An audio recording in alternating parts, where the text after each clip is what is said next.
So I'm clearing some of the MOC here, and this is my team right now. Some of the thoughts behind my team.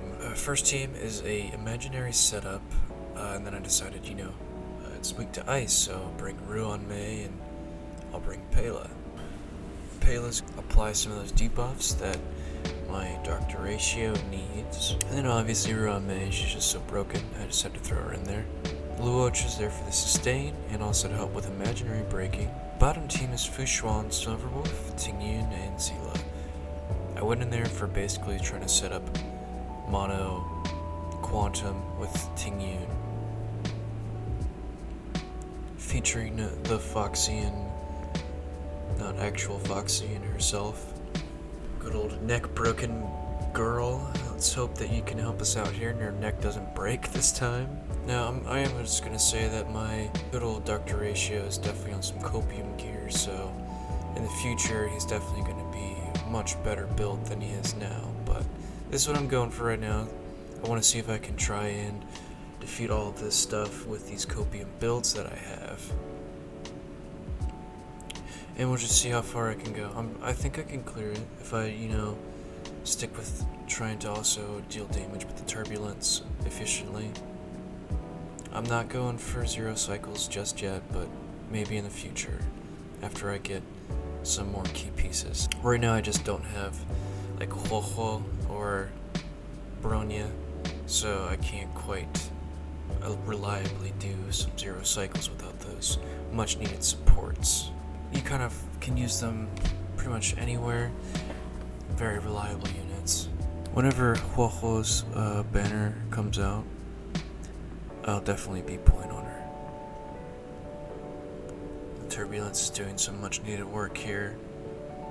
My units are fast enough to do 2 rotations. Dr. Ratio's follow-up attacks provide so much. If I could get like a really good like damage substats on an ER rope, I think I would definitely do that, but we'll see. Turbulence is definitely putting in, I think, the work here. Turbulence is the real MVP. If I didn't have Turbulence, then I don't know if I could clear this in the allotted time. But look at that, 27 cycles, that's really good. I also, as you can see, I switched up my flow from Argenti Hypercarry to Dr. Ratio Hypercarry. Just for a few runs. Now we got this Quantum team going next.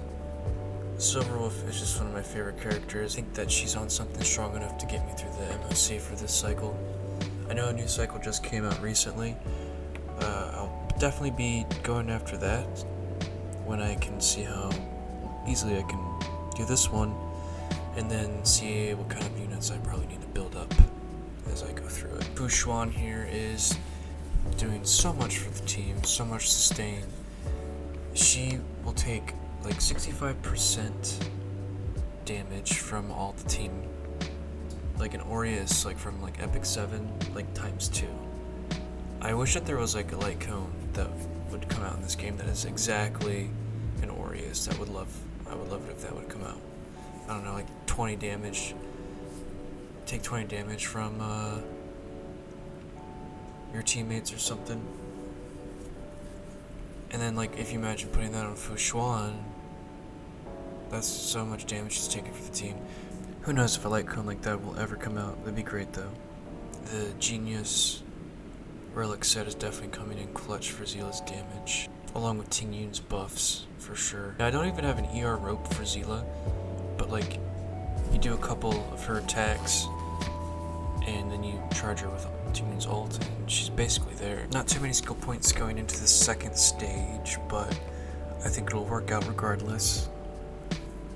My thought process is to try to take out the witch first, but I think I end up changing gears later on in the fight. This hand, I hate this hand here, coming in and taking away the units that I need to use for this fight, but hey, that's whatever. I just decided to break the witch instead of freeing up the Silverwolf because I think that someone else will be able to free her instead. That was some good split decision making on my part. The Fushuan ult right after a basic attack. I didn't even plan it really, but I was like, oh, this is perfect right here. And very split decision making on that. Definitely some luck that she was able to get that ult that quickly. Or quick enough. I take down the witch first. The hand goes down. I think I would have cut out some time if I just attacked Svarog instead, because I think that hand would have just self-destructed. And then I'm just kind of melting him down, and I think there's plenty of time to clear this. I think more than enough time. A break, and then I just beat him up. That turbulence meter as well. But yeah, I was able to clear it, and that's all I needed to do.